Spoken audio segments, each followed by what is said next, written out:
প্রত্যেকটা জায়গায় পরিকল্পিতভাবে সংখ্যা ধরে ধরে পরিকল্পনা করে করে মানুষকে বাদ দেওয়ার চেষ্টা চলছে।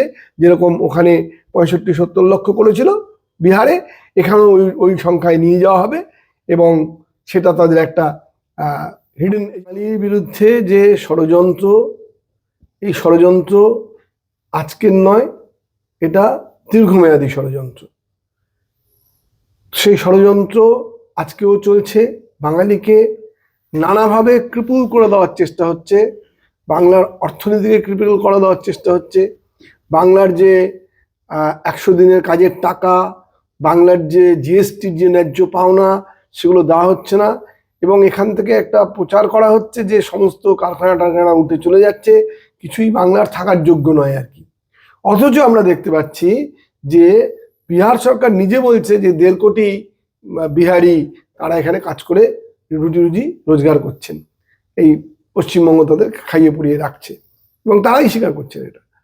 তো সেই রকম জায়গায় দাঁড়িয়ে পশ্চিমবঙ্গে কাজ আছে, কলকাতায় কাজ আছে। কলকাতা এখনো অনেক সস্তা শহর, এখনো অন্যান্য যে মেট্রোপলিটন সিটিগুলো আছে তার তুলনায় সস্তা। সেই জায়গা থেকে মানুষ এখানে আসে, কাজ করেন। এবং কলকাতার আপনারা জানেন নিশ্চয়ই, সেটা হচ্ছে যে দিনের জনসংখ্যা যদি হয় 47 লক্ষ, রাতের জনসংখ্যা, তাহলে দিনের জনসংখ্যা হচ্ছে 1,10,00,000। কারণ এত লক্ষ মানুষ রোজ কলকাতায় ঢোকে বিভিন্ন প্রফেশনের জন্য, আবার বেরিয়ে যান।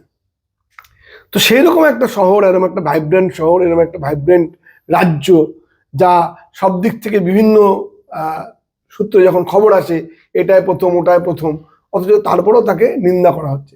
শুধু তাই নয়, বাঙালির যে মনীষা, বাঙালির যে মনীষী যারা ছিলেন, তাদেরকে নিয়ে আজকে টান বাজিয়েছে বিজেপি এবং আরএসএস। তারা রামমোহনকে বলছেন কোলাবরেটর, রামমোহনকে বলছেন দালাল। কোলাবরেটরও বলেনি, সেটা তো ভালো ইংরেজি। তারা বলছেন দালাল, সরাসরি ইংরেজদের দালাল বলেছেন। সেদিন তো বঙ্কিমদা বললেন ওটা নিয়ে যাচ্ছি না, ওটা খেলো কথা, ছেড়ে দিন। কিন্তু এই যে রামমোহনকে দালাল বলার ধৃষ্টতা, এটা যে যারা দেখিয়েছে, তাদের যোগ্য জবাব যদি বাঙালি না দিতে পারে, তাহলে বাঙালির কিন্তু সমূহ দুঃখ। যেটা যে জায়গায় বাঙালিকে ঠেলে ঠেলে নিয়ে যাওয়া হচ্ছে, যে একটা রাষ্ট্রহীন জাতি, একটা ভাষাহীন জাতি, বাংলা ভাষা বললেই সে বাংলাদেশি, তাহলে তার ভাষা নেই। রাজ্যটাকে সংকুচিত করতে করতে আবার উত্তরবঙ্গে কাটার পরিকল্পনা চলছে, এটা একটা আরেকটা ব্যাপার। এবং বাংলাকে হেয় করা হচ্ছে নানা দিক থেকে। সেই বিষয়গুলোর আমরা বিরোধিতা করছি, আমরা আরএসএস বিজেপির বিরোধিতা করছি। এবং আজকে এসআইআর করতে গিয়ে যেভাবে বাঙালিকে বেনাগরিক করে দেওয়ার চক্রান্ত চলছে, মতুয়াদেরকে বেনাগরিক করে দেওয়ার চক্রান্ত চলছে, এবং প্রত্যেকটা জায়গায় পরিকল্পিতভাবে সংখ্যা ধরে ধরে পরিকল্পনা করে করে মানুষকে বাদ দেওয়ার চেষ্টা চলছে।